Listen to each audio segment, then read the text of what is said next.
우리 하나님의 평화가 사랑하는 성도님들과 함께 하시기를 축복합니다. 소요리 문답 11번째 시간 2020년 12월 첫 번째 주 가정예배 말씀 사람을 향한 특별한 섭리 시작합니다. 창세기 2장 17절 말씀 선악을 알게 하는 나무의 열매는 먹지 말라 내가 먹는 날에는 반드시 죽으리라 하시니라. 아멘. 소요리 문답 11번째 시간입니다. 먼저 우리 오늘은 12번째 질문을 같이 생각할 텐데요. 함께 질문과 대답을 같이 읽겠습니다. 질문입니다. 하나님은 창조된 상태에 있는 사람에게 어떤 특별한 섭리를 행하셨습니까? 대답. 하나님이 사람을 창조하셨을 때 완전한 순종을 조건으로 하여 사람과 생명 언약을 맺으시고 선악을 먹는 것을 사망의 벌로 금하셨습니다. 자, 이 12번째 질문에 대한 성경적인 설명은 이러합니다.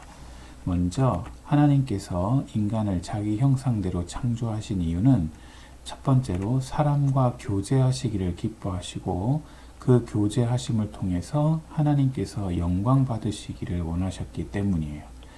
그런데 창조자와 피조물 사이에 구분이 필요했던 거죠. 아담과 하와를 만드시고 하나님은 아담을 하나님같이 이 땅 가운데 살도록 허락하셨어요. 그래서 창조자인지 피조물인지 본인의 자리를 오해할 수 있어 하나님께서는 창조자와 피조물 사이에 구분하는 단 하나의 규칙을 허락해 주시는데 그건 바로 선악과를 따먹지 말라라고 말씀하시는 거예요. 하나님께서 왜 선악과를 주셨을까요? 사람에게 주시지 않았다면 죄짓지 않았을 텐데요. 그렇게 말하는 사람도 있어요. 그런데 사람을 죽이시고자 올무를 놓으신 것이 아니라 사람을 보호하시려는 하나님의 언약의 지표였어요. 하나님께서는 선악을 알게 하는 나무의 열매를 통해 이 땅 가운데 하나님처럼 사는 아담과 하와가 자기들이 하나님이 아님을 깨닫고 살아가기를 원하셨어요. 그래서 그 단 하나의 규칙, 즉 선악을 알게 하는 동산 중앙에 있는 이 나무의 열매만 먹지 않는다면 아담과 하와에게 있어 하나님은 하나님으로 인정하게 된다는 거죠. 하나님은 선악과를 먹지 말라는 명령 하나만으로 아담의 순종 여부를 결정하시지 않으셨어요. 이미 하나님의 법이 아담의 마음에 있고 이 법을 잘 지키는지 그리고 그 잘 지키는 기준이 선악을 알게 하는 나무의 열매를 먹지 않는 것으로 표현될 뿐이었어요. 아담과 하와가 하나님을 자신의 창조주로 인정하고 자신들은 피조물임을 알아 자신의 소견에 옳은 대로 하는 것이 아니라 하나님이 알려주신 진리의 말씀대로 하겠다는 생각을 가졌다면 그들은 선악을 알게 하는 나무의 열매를 먹지 않았을 거예요. 그러나 그들은 눈이 밝아져 하나님과 같이 되어 선악을 알고 싶은 잘못된 욕망을 따라 나무 열매를 따먹게 되죠. 완전한 순종에는 실패한 것이에요. 그런데 이렇게 선악과를 따먹지 말라고 하시는 것에 이 먹는다는 그 일은 단순하게 열매를 따먹는 수준이 아니라 창조주와 인간 사이의 질서를 파괴하는 행위라고 할 수가 있어요. 그래서 하나님과 아담과 하와 사이에 선악과를 먹지 말라고 말씀하시는 이 언약을 행위 언약이라고 하는데요. 행위 언약이란 하나님께서 에덴 동산에서 최초의 인간들과 맺으신 언약인데 그것은 인간이 선악과를 먹지 않으면 모든 축복과 보살핌을 받아 누리게 될 거고요. 그것을 먹을 경우에는 멸망하게 된다는 게 언약이에요. 그런데 생각을 한번 해보세요. 행위에 따른 언약인 거죠. 먹으면 멸망하게 될 것이고 먹지 않으면 축복과 보살핌을 받게 될 거다. 뒤에 언약은요. 언약은 잘 보시면 여러분 사람과 인간이 하나님과 언약을 맺을 대상이 되나요? 대상이 될 수 없습니다. 그런데 그런 면에서 이 언약은 하나님께서 자기를 낮추셔서 축복과 상급을 우리에게 주시고자 언약의 형태로 사람을 격려하여 하나님의 구원을 이루게 하시는 것으로 생각하시는 게 맞아요. 그렇다면 과연 이 행위 언약의 필요성이 있을까요?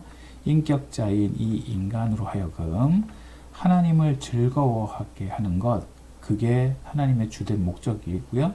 사람이 하나님을 즐거워하게 된 중요한 그 동기는 아주 자발적인 순종에 의해서 이 일을 하기를 원하셨다는 거죠. 반항할 자유가 없는 로봇이나 노예의 순종은 진정한 순종이 아니잖아요. 자기가 자유의지를 가지고 자발적으로 순종하는 것을 하나님께서 원하시는 거예요. 그런데 여러분, 털어서 먼지 않는 사람이 있을까요? 없어요. 사람이 하나님께 완전한 순종을 할 수 있는가? 당연히 없어요. 그러나 아담이 죄를 짓기 이전에는 죄를 지을 수도 있고 안 지을 수도 있는 상태였어요. 하나님은 지식과 의와 거룩함으로 사람을 지으시고 그 마음에 하나님의 법을 기록해 놓으셔서 그 법을 행할 능력을 주시는 동시에 아담의 자유의지에 맡겨 죄를 지을 가능성까지 남겨두신 거죠. 그래서 언약의 요소를 보면 먼저 당사자인 하나님과 아담은 인류의 대표자고요. 어떤 언약의 약속을 하시느냐? 영원한 생명과 축복을 주겠다라는 약속을 하시죠. 그 언약의 조건은 완전한 순종. 그걸 어떻게 알 수 있느냐? 선악을 알게 하는 나무의 열매를 먹지 않는 것이 완전한 순종을 하는 것이라고 보는 거죠. 그러나 그 약속, 언약을 어기게 된다면 형벌은 영적으로, 육체적으로 영원한 죽음을 맞이하게 될 거다. 하나님과의 영원한 분리를 이야기하는 거예요. 자, 그런데 하나님께서는 이 행위 언약의 형벌을 폐기하셨어요. 둘째 아담을 통해서요. 둘째 아담이 누굴까요? 바로 예수님이에요. 예수님께서는 완전하게 언약을 이루셨어요. 예수님을 믿고 그분 안에 있는 사람은 더 이상 저주 아래 있지 않는다는 것을 우리는 알 수가 있어요. 아담의 이 생명 언약, 행위 언약을 통해서는 첫 번째 아담을 통해서 행위 언약이 온전히 지켜지지 않았기에 그에 대한 형벌을 받게 되는데, 두 번째 아담인 예수님을 통해서 완전한 율법을 행하신 예수님을 믿고 그분 안에 있으면 더 이상 행위 언약에 대한 대가를 치르지 않아도 된다는 사실인 거예요. 로마서 5장 14절 그러나 아담으로부터 모세까지 아담의 범죄와 같은 죄를 짓지 아니한 자들까지도 사망이 왕노릇하였나니 아담은 오실자의 모형이다. 아담을 통해서 사망이 우리들의 왕노릇하게 되는 거죠. 자, 로마서 5장 19절 한 사람 아담이 순종하지 아니함으로 많은 사람이 죄인 된 것 같이 한 사람 예수님이 순종하심으로 많은 사람이 의인이 되리라. 자, 그렇다면 이 12번째 질문을 우리의 삶 가운데 어떻게 실천할 수 있을까요? 첫 번째 실천, 먼저 순종. 하나님의 말씀에 순종할 때 기억하셔야 될 건 자유의지가 수반된 유익한 활동이라는 거예요. 순종과 비슷한데 맹종이라고 있어요. 인격적인 반응 없이 아무 생각 없이 비굴하게 누구의 말이라면 무조건 굴복하는 처사를 우리는 맹종이라고 하죠. 그런데 성경은 맹종을 요구하시는 게 아니라 순종을 요구하시는 거예요. 에덴 동산에서 허락하신 행위 언약은 순종을 전제로 한다는 겁니다. 그 말은 우리가 하나님의 말씀에 자발적인 순종이 필요하다는 거죠. 하나님의 약속과 응답을 성취해드리기 위해 생명을 살리는 믿음이 우리에게 필요하다는 거죠. 그래서 자발적인 순종이 필요하다.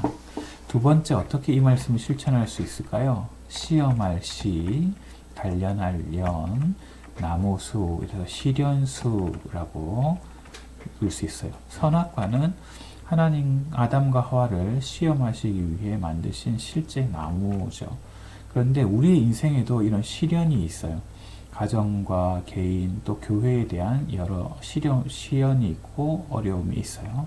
그때 하나님이 주시는 이 감당할 만한 우리에게 주신 지식과 거룩함, 의로운 성품을 통해서 고난과 시련을 극복해 나가는 거예요.